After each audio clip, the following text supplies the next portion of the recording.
Sebenarnya, apa itu kearifan lokal?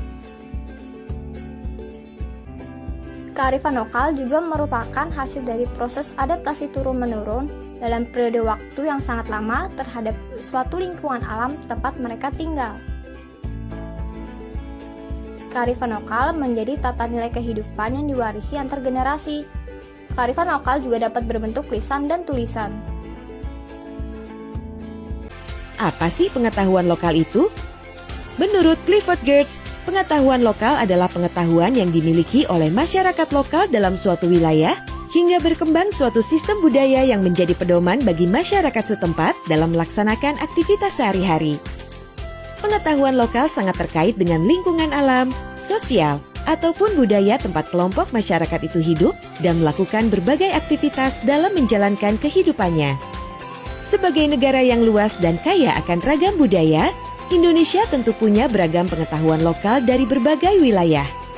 Contohnya, masyarakat Aceh memiliki mawah, yaitu pengetahuan lokal berupa pola kerjasama ekonomi dan bisnis yang dipraktikkan oleh masyarakat dengan menggunakan sistem bagi hasil sesuai dengan kesepakatan yang dibuat di awal. Gotong royong adalah adat serta budaya bangsa Indonesia sejak dahulu. Masyarakat Tatar Sunda yang berada di Provinsi Jawa Barat salah satunya yang terus-menerus melestarikan budaya dan kearifan lokal itu.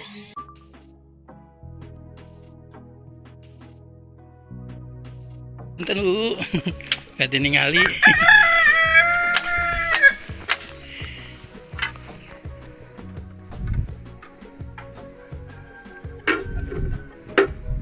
Nah, ini cara menenun kain baduy.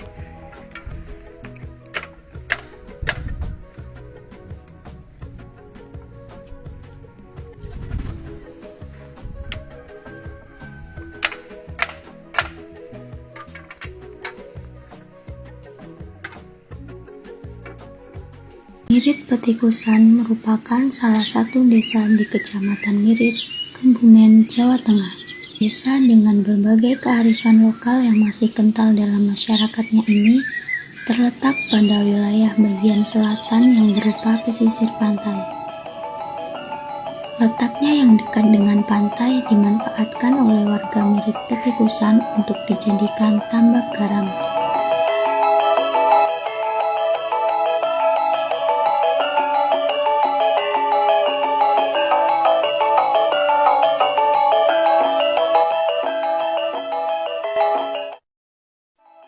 Tambak garam milik kelompok Kugar Jagat Kidul ini terletak di sisi selatan lintas selatan, tepatnya di jalan arah pantai sebelum pagar TNI belok kiri kurang lebih 50 meter. Pengolahan garam masih dilakukan dengan cara tradisional, mulai dari air laut yang dijemur di bawah sinar matahari, sampai terbentuknya kristal-kristal garam masih dilakukan dengan cara sederhana. Tambak garam ini merupakan salah satu wujud dari kearifan sumber daya alam lokal di wilayah Mirit Petikusan.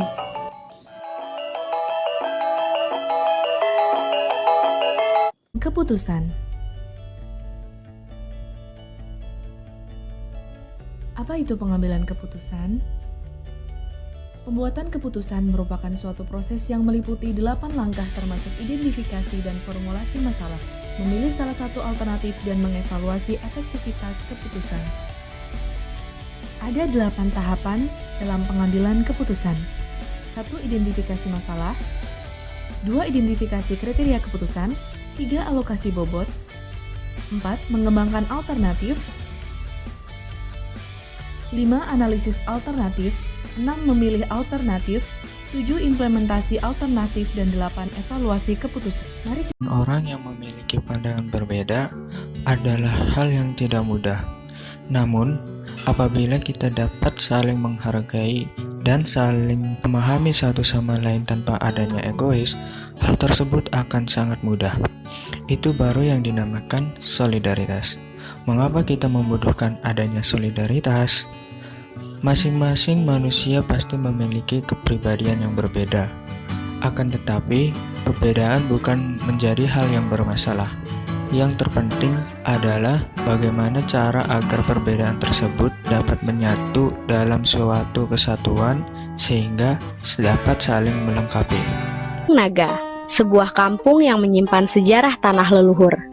Hamparan persawahan hijau serta pegunungan mengelilingi denyut kehidupan masyarakatnya. Kampung Naga terletak di wilayah Desa Neglasari, Kecamatan Salawu, Kabupaten Tasikmalaya. Tatanan kehidupan yang penuh dengan kesahajaan dan kearifan tradisional sangat melekat pada masyarakatnya. Nama Kampung Naga berasal dari kata Nagawir yang berarti di tepi tebing. Masyarakat di kampung ini tidak pernah mempedulikan sistem lapisan sosial. Mereka beranggapan bahwa semua insan mempunyai kedudukan yang sama. Hal itu dapat dibuktikan dengan bentuk yang sama pada bangunan rumahnya, cara berpakaian yang sama pada masyarakatnya, dan kesederhanaan pada kehidupannya.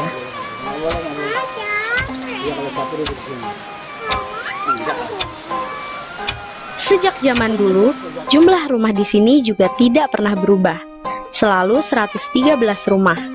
Kalau mereka mau membangun rumah lagi, mereka harus membangunnya di luar area Kampung Naga. Kehidupan di kampung ini berpedoman pada adat istiadat, pantangan, norma-norma, dan hukum adat yang berlaku sejak zaman para leluhur.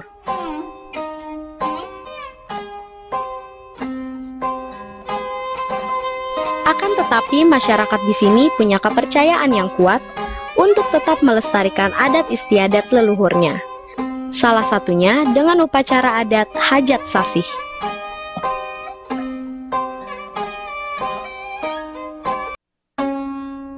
Keramat dirawat saksi bisu bangunan sederhana, kayu dan bilik yang melekat perjalanan budaya, pewaris adat disucikan dengan rasa hormat. Sebelum melakukan upacara hajat sasih, para pemuka adat Kampung Naga diwajibkan pergi ke Sungai Ciwulan yang letaknya tak jauh dari desa, bertujuan untuk mensucikan diri mereka sebelum melakukan prosesi adat hajat sasih. Setelah melakukan bebersih, para pemuka adat Kampung Naga mengenakan pakaian adat berwarna serba putih yang melambangkan kesucian.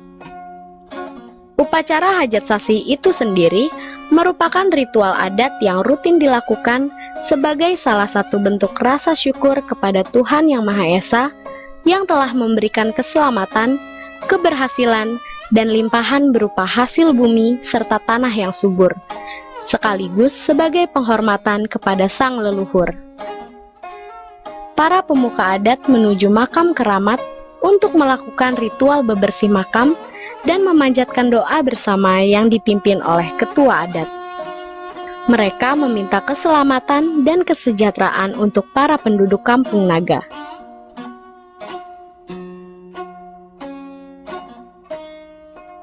Suku Bajo memiliki sistem etika dan kebudayaan sendiri. Sistem tersebut menjadi pedoman hidup mereka dan mengarahkan kehidupan keseharian mereka dari generasi ke generasi. Budaya mereka mencakup berbagai aturan yang dihasilkan dari pengalaman dan spiritualitas mereka dengan kehidupan mereka yang bergantung sepenuhnya kepada alam.